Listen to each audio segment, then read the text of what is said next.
ખેડૂત મિત્રો નમસ્કાર।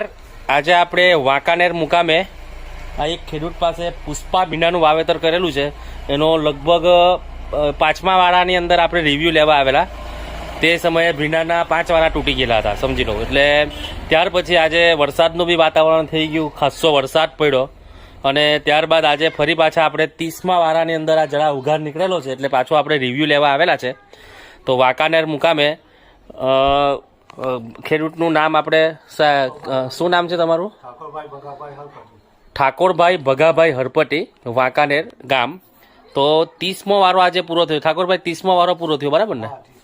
30મો વારો પૂરો થયો ત્યારબાદ પણ તમે જો આ ભીંડાની ક્વોલિટી, આટલો વરસાદ થઈ ગયો, ગામમાં અન્ય કંપનીના પણ ભીંડાનું વાવેતર કરેલું છે। તો આ તમે ભીંડાની ક્વોલિટી જોઈ શકો છો। ઠાકોરભાઈની સાથે મારા સાથી મિત્ર ભરતભાઈ શાંતિલાલ પટેલ પણ આજે ઉપસ્થિત છે। એમની હાજરીમાં હું તમને બતાવું છું। આ જો ભીંડાની ક્વોલિટી,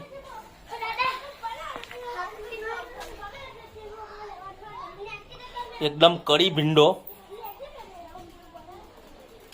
મૂછવાળો ભીંડો એમ કહેવાય, જેનો ભાવ બજારની અંદર વધારે મળે છે, કડી અને મૂછવાળો ભીંડો।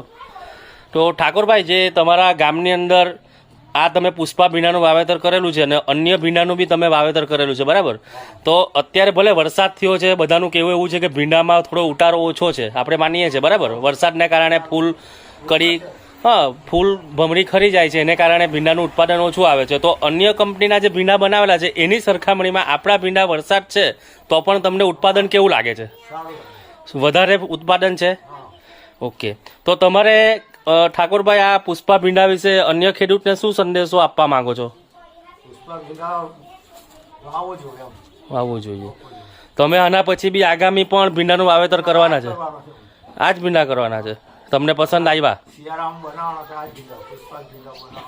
હા, એનું કારણ શું? એને કેમ પુષ્પા ભીંડા જ બને? ઉત્પાદન સારું છે।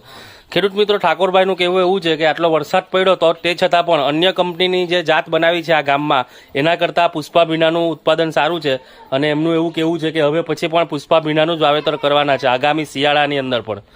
ઠાકોરભાઈ અને ભરતભાઈ, તમારો ખૂબ ખૂબ આભાર। ફરી આપણે તમારો 50મા વારાનો વિડીયો લેવા પાછા અહીંયા આવશું।